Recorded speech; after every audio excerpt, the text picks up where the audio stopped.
36번입니다. 특이산성 토양에 관한 설명으로 옳지 않는 것이라고 물어봤습니다. 정말 좋은 문제네요. 특이산성 토양 저도 잘 몰랐었는데 이번에 공부하면서 저도 다시 정리하고 갑니다. 일단은 특이산성 토양은 다른 말로 하면은 잠재적 특이산성 토양이라고 합니다. 여기에 대한 개념을 명확하게 알고 계셔야 되는데, 이 개념 자체가, 즉 잠재적 특이산성이라는 개념 자체가 실기시험에도 당연히 나올 수 있고요, 또는 적용 기술사 시험에도 나올 수 있다는 점 말씀드리겠습니다.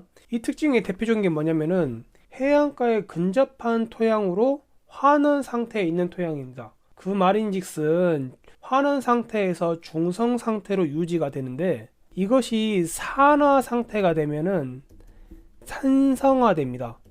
그래서 이러한 토양을 보고 잠재적 특이 산성 토양이라고 합니다. 산화 조건에서 이러한 산성 토양이 나타난다는 것이고요.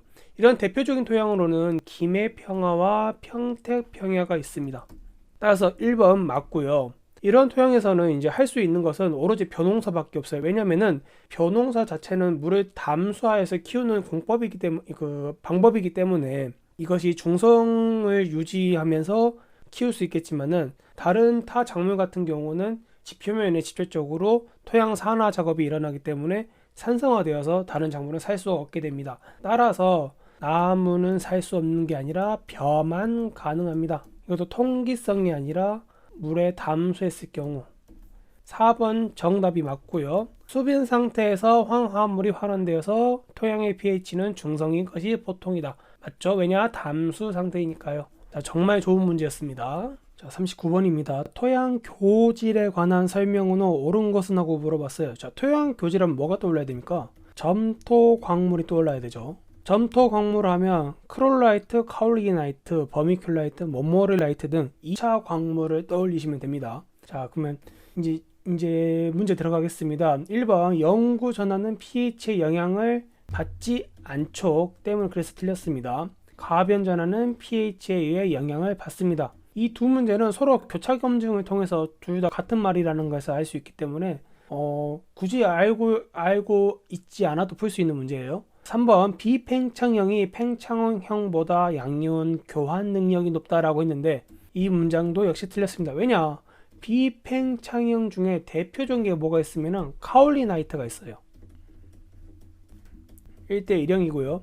팽창형의 대표적인 게 뭐가 있냐면 몬모릴라이트, 버미큘라이트가 있습니다. 그러면은 이 팽창형인 몬모릴라이트와 버미큘라이트가 카올리라이트보다 훨씬 더 양이온 교환 능력이 높아요. 물론 카올리나이트도 양이온 교환 능력을 높일 수 있는 방법이 있습니다. 그것은 뭐냐면은 토양을 분쇄를 시켜줘야 되는데, 그건 역시 추가적인 작업이 필요하잖아요. 양이온 교환 능력 CEC 능력은 일반적으로 버미큘라이트가 100에서 300 정도, 아니 100에서 150 정도 되고요. 카올리나이트는 3에서 15 정도 됩니다. 거의 10배에서 20배에서 10배 이상 차이 난다 라고 할 수 있겠어요. 이렇게 큰 차이가 나고요. 4번 동형치안에 의해서 양이온 교환 능력이 증가한다고 했는데, 일단 동형치안이 무슨 말인지 알아야 돼요. 동형치안. 이게 동형치안이 무슨 말이냐? 동형치안이라는 말은 같은 음전하를 가지고 있는 같은 음전하만큼의 치안을 하기 위해서 순음전하가 남아있는 양에 의해서 양이온 교환 능력이 증가한다는 말입니다. 좀 어려운 말이죠. 쉽게 설명해 드릴게요. 우리가 알루미늄이 토양에서는 알루미늄 3가 이온이라고 하잖아요. 그런데 이것이 교환 능력이다 보니까 다른 걸로도 치환이 될 수가 있어요. 마그네슘으로 치환이 된다고 하면 마그네슘인 2가 양이온을 갖는 용량입니다. 그러면 3가랑 2가랑 마이너스 1 정도의 차이가 있잖아요. 이 마이너스 1 정도의 이제 흡입력을 갖고 있다는 소리인데, 이 흡입력을 바탕으로 다른 광물이라든지 그런 것들을 흡수할 수 있는 능력을 더 배가시킬 수 있는 것이죠. 그 마이너스 1이라는 이 하나 차이로 인해서 양이온 교환 능력이 더 좋아진다, 더 높아진다라고 할 수 있겠습니다. 37번입니다. 토양의 산성화와 관련이 없는 것은 하고 문제가 나왔어요. 자, 답은 2번이 되겠습니다. 토양의 탈질 작용은 토양의 산성화와 관련이었습니다. 나머지 1, 3, 4번은 토양의 산성화와 굉장히 연관이 있습니다. 염기의 용탈작용, 호기적 미생물의 호흡에 의해서도 산성화가 나타나고요. 용탈하면 당연히 염기의 용탈이 된다면 다시 반작용으로 산성화가 될 것이고요. 산화라는 말이 나왔으니까 당연히 이것도 산성화와 관련이 있겠죠. 그러면 토양의 탈지 작용은 왜 아니냐? 일단 탈지 작용이 무슨 말인지 알아야 됩니다. 탈지 작용이 무슨 말이냐면은 NO2 또는 NO3가 N2로 가는 과정을 보고 탈지 작용이라 합니다. 이것이 어디서 일어나냐면 미생물에 의해서 나타납니다. 혐기성인 미생물에 의해, 즉 산소가 없는 상태의 미생물에 의해서 나타나는 현상으로 산성화와 관련성이 굉장히 적다라고 말씀드릴 수 있습니다.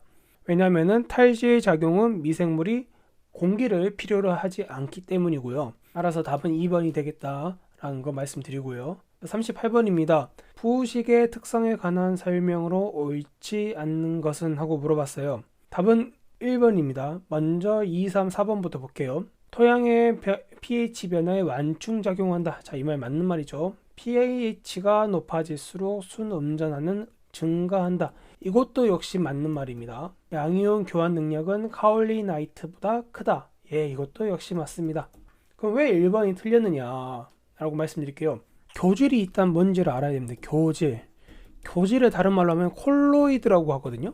이 콜로이드가 뭐냐면은 쉽게 생각해서 우유입니다. 우유는 어떨까요? 이게 분명 물이긴 물인데 액체지 않습니까? 근데 그 사이에 물은 아니고 그렇다고 해서도 고체라고도 할 수 없는 그 중간 단위의 아주 작은 입자들이 고루고루하게 펼쳐져 있는 상태를 보고 교질이라고 합니다. 근데 이 교질 같은 거는 서로 하나의 성질을 갖는데요. 잘 뭉쳐지지 않는 성질을 가져요. 교질의 성질하면은 뭉쳐지지 않는 성질이다. 그런데 부식은 어떻습니까? 부식해, 부식산 또는 다 뭉쳐지는 성질을 조금씩은 가지고 있거든요. 그렇기 때문에 부식을 우리가 부엽토라든지 그런 토양에서 비료로서 사용을 할 수 있는 것이고요.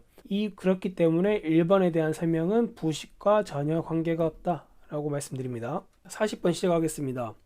이 문제 굉장히 중요합니다. 나무사 4회차 실기시험에 나왔던 문제이고요. 이건 역시 다른 필기시험에도 나왔던 굉장히 중복적인 문제이고, 중복적이다는 말은 굉장히 중요하고 많이 나올 확률이 높다라는 거 말씀드릴게요.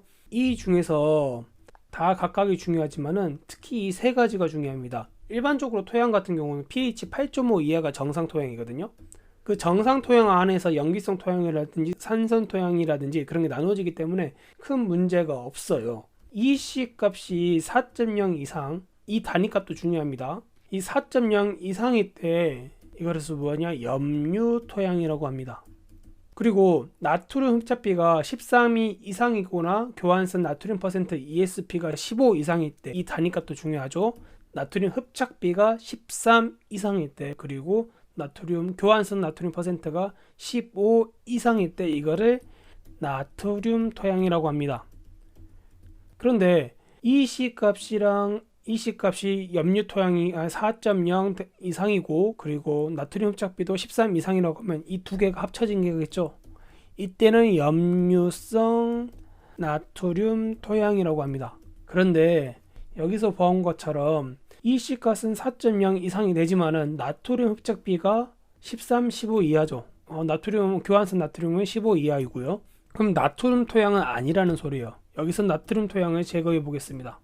그럼 답은 1번 아니면 2번이 남죠. 근데 pH 8.5 이하는 여기서는 정상이라는 범주 안에서 염기성 토양과 산성 토양을 나눌 수 있습니다. 굳이 산성 토양으로 나누자고 하자면은 pH가 5.5 이하일 때 산성 토양으로 일반적으로 지칭을 해요. 그러면은 따라서 이것도 답이 아니겠고 남아있는 건 2번이 되기 때문에 답은 염류 토양이 되겠습니다.